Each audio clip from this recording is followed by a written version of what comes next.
Selamat pagi Bapak Ibu. Apa kabar? Syukur kepada Tuhan, kita dalam keadaan baik, dalam keadaan sehat, hadir di sini dalam hari raya kenaikan Tuhan.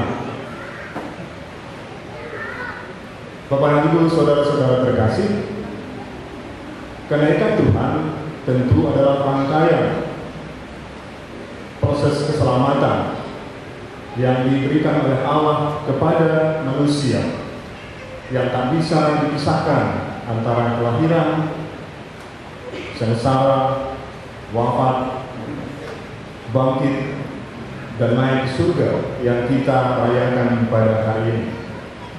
Tentu banyak pesan yang bisa kita ambil pada hari kenaikan Tuhan Yesus Kristus pada pagi hari ini.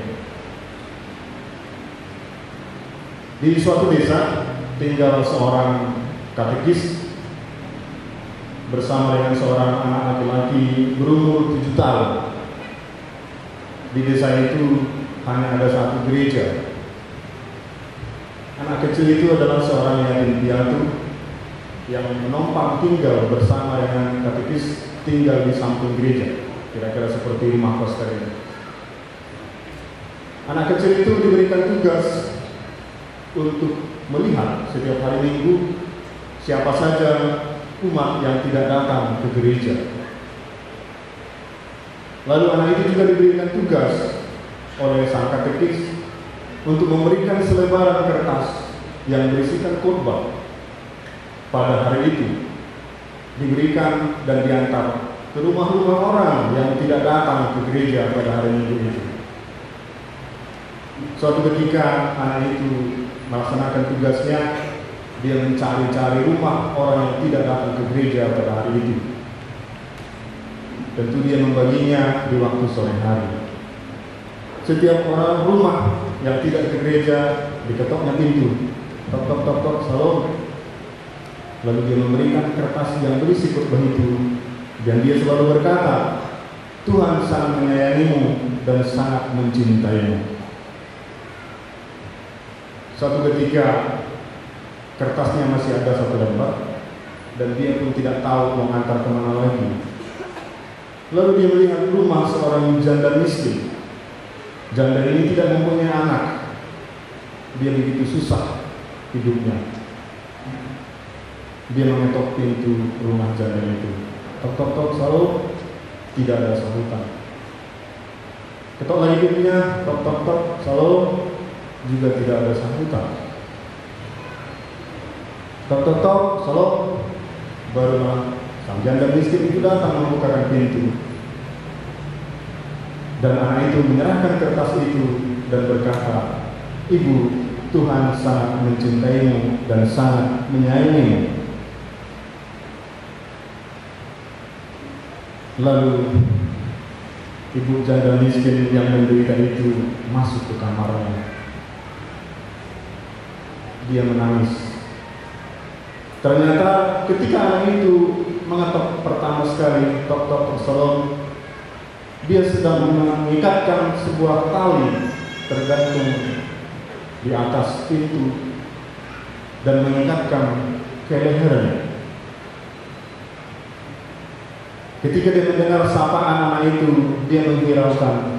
Dia pikir itu mungkin orang lain yang tidak tahu bahwa ini rumah orang susah. Dia mungkin salah alamat.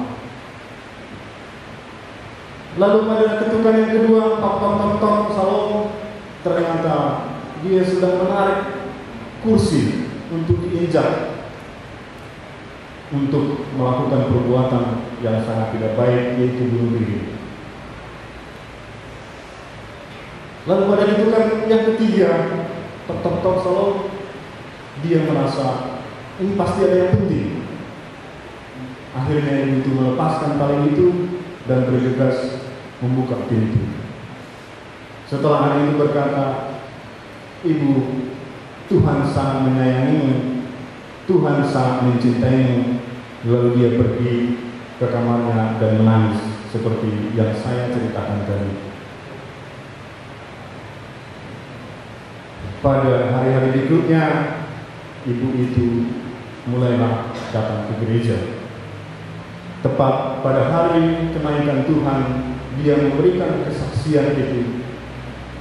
Kalau saja Tuhan tidak mengutus anak kecil itu, yang dianggapnya sebagai rasul kecil, maka nasibnya sudah berbeda. Dengan kehadiran anak kecil tadi, benar-benar dia merasakan bahwa Tuhan sangat menyayangi dan mencintai dia. Bapak, Ibu, saudara-saudara terkasih, pesan yang pertama yang hendak disampaikan pada hari ini adalah bahwa kita diminta untuk menjadi saksi-saksi Kristus. Pergilah ke seluruh dunia dan beritakanlah Injil kepada segala makhluk. Para murid diminta menyebarkan Injil. Dia tidak memilih tujuan.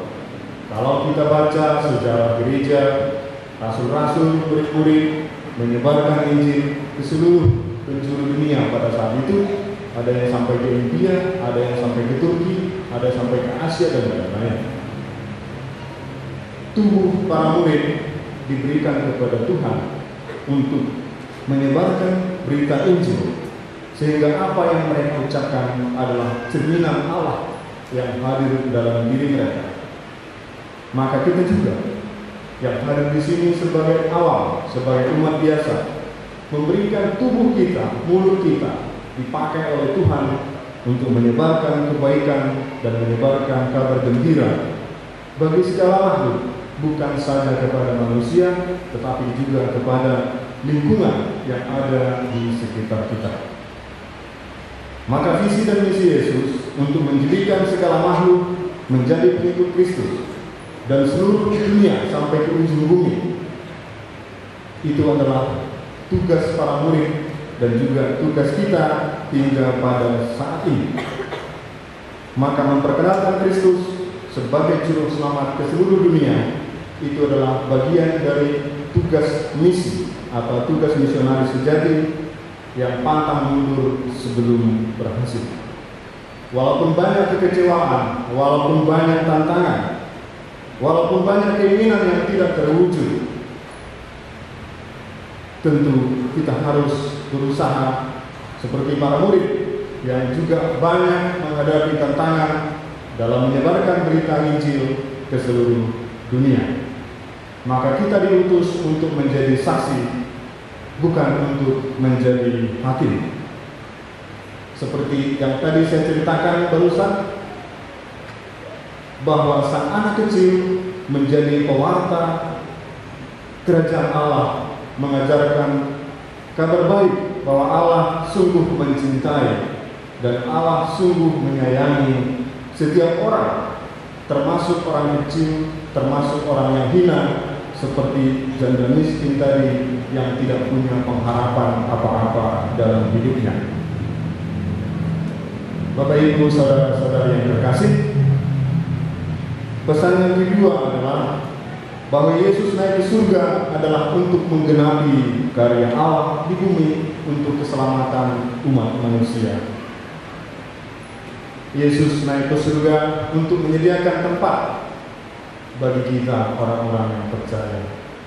Yesus naik ke surga tidak meninggalkan kita saja begitu saja, tetapi Dia selalu bekerja untuk kita, menyiapkan tempat kelak bagi kita semua yang ada di sini untuk bersama-sama Allah Bapa dan Putra dan Roh Kudus di surga dalam kebahagiaan abadi. Maka kita orang percaya jadi dibaptis. Kita bersyukur kita dibaptis. Kita mungkin tidak terlalu menghadapi kendala untuk bisa dibaptis. Di luar sana banyak orang harus berjuang untuk bisa dibaptis karena kendala-kendala, peraturan-peraturan dan lain-lain. Saya misalnya orang lahir dari Katolik dengan mudah saja dibaptis. Tapi banyak mungkin di antara kita juga yang harus berjuang untuk dibaptis menjadi Katolik atau diterima resmi menjadi Katolik, harus belajar dulu mungkin 1 tahun, mereka pasti berjuang. Kalau di sini mungkin lebih gampang. Bagaimana kalau di tempat yang lain, yang gerejanya jauh, gurunya tidak ada, dan lain-lain. Perjuangan untuk menjadi Katolik, perjuangan untuk menjadi orang percaya untuk dibaptis, berbeda-beda. Banyak orang yang mudah, banyak juga orang yang susah, banyak yang harus berjuang. Bapak Ibu, saudara-saudara yang terkasih, pesan yang ketiga adalah bahwa kita akan disertai oleh Roh Kudus melalui Roh Kudus yang sudah dijanjikannya dan diutusnya untuk datang kepada kita. Dalam bacaan Injil tadi kita dengarkan, ada kuasa-kuasa yang diberikan kepada para murid, seperti kuasa mengusir setan.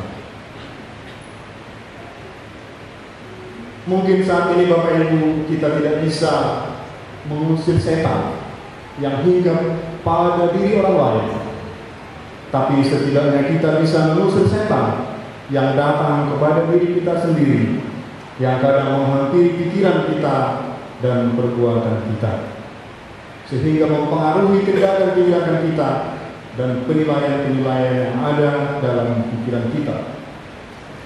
Setan yang berusaha masuk ke dalam diri kita, kalau kita menguasai diri dan kita memberikan diri untuk dikuasai oleh Kudus dengan doa-doa yang kita ucapkan, tentu setan itu bisa kalah. Bahkan hanya dengan doa tanda salib saja, dengan keyakinan yang percaya, bisa mengalahkan setan yang datang berusaha mempengaruhi kita. Lalu tadi disebutkan bahasa-bahasa yang baru. Barangkali kita tidak bisa atau tidak mampu mengucapkan bahasa roh yang satu bahasa tapi dimengerti oleh semua orang yang berbeda-beda bahasa dengan kita. Tapi kita bisa mengucapkan bahasa kasih.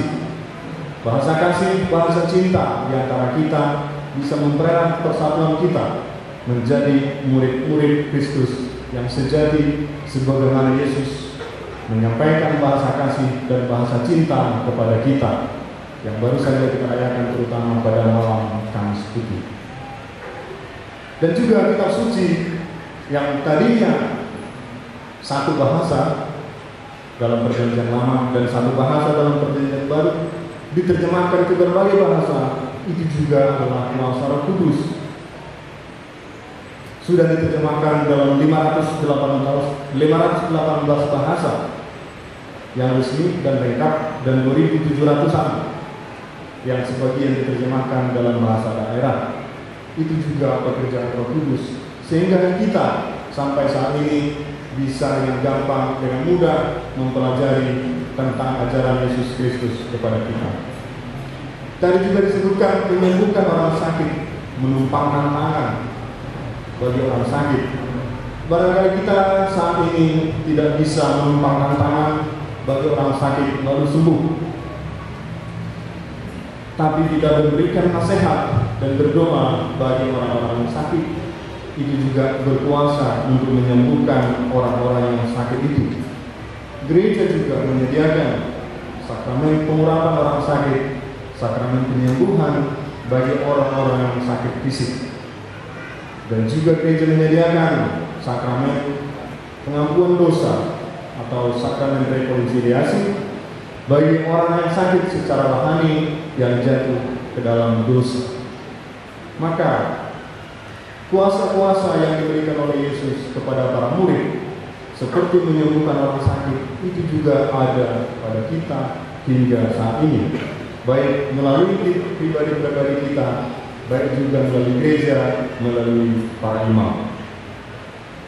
Lalu dikatakan juga memegang ular dan minum racun maut tidak juga celaka. Mungkin kita juga tidak bisa saat ini menangkap ular, meminum racun, tapi tidak celaka. Tapi kita bisa melewati rintangan-rintangan yang lebih berat daripada menangkap ular dan meminum racun. Kita bisa melewati kesulitan-kesulitan hidup dalam bermisi, berbuat kebaikan, mengakui dan bersaksi bahwa Yesus adalah Tuhan, kita pasti menghadapi kesulitan-kesulitan yang jauh lebih besar daripada sekedar minum racun dan menangkap ular. Mara bahaya yang kita hadapi sebagai orang-orang Kristen dari zaman dulu sampai zaman sekarang, mungkin di sini tidak kita rasakan, tapi di tempat lain mereka sungguh merasakan. Mara bahaya itu seperti tadi disebutkan, menangkap ular, minum racun, belum seberapa daripada mereka yang harus bertaruh nyawa untuk mempertahankan keimanan mereka. Bapak Ibu saudara-saudara yang terkasih, maka perutusan itu disampaikan kepada para murid, juga disampaikan kepada kita hingga pada saat ini. Perutusan-perutusan yang kita ambil, walaupun itu kecil, sangat berguna dan kita melaksanakan apa yang Tuhan perintahkan kepada kita. Bapak Ibu saudara-saudara terkasih, perutusan yang nyata nanti setelah ibadat kita akan melaksanakan pelatihan liturgi. Bagi Bapak Ibu, adik-adik yang mau mengambil perutusan sebagai dirijen, sebagai lektor, doa umat, mazmur, organis, bagi yang mau melayani sebagai dekorasi, yang mau melayani sebagai tata tertib, nanti setelah ibadat ini kita akan melakukan pelatihan. Itulah perutusan yang mungkin bisa kita lakukan sebagai umat awam di gereja kita ini. Kita tidak mungkin bermisi sampai ke luar negeri sebagai pastor-pastor kita, tapi marilah kita bermisi di gereja kita ini, di gereja kita, dengan mengambil bagian pelayanan-pelayanan yang bisa kita berikan. Nanti kita ketemu pada pelatihan liturgi setelah ibadat pada hari ini. Dan juga perutusan kita dalam keluarga. Sebagai suami, kita diutus menjadi imam, nabi dan raja. Keluarga dipimpin oleh seorang suami. Maka hadirkanlah Kristus dalam dirimu sebagai suami, sehingga seluruh anggota keluarga melihat bahwa Kristus hadir dalam rumah itu. Begitu juga dengan para istri, menyayangi anak, menyayangi suami, itu adalah gambaran Kristus yang hadir dalam diri seorang istri, sehingga seluruh keluarga bisa melihat bahwa Yesus Kristus yang sudah naik di surga tetap hadir dan tinggal bersama dalam keluarga kita. Maka Bapak Ibu, marilah kita menjadi saksi Kristus di setiap kehidupan kita melalui perkataan dan perbuatan. Percayalah kepada Tuhan bahwa Tuhan akan menyertai kita sampai akhir zaman. Amin.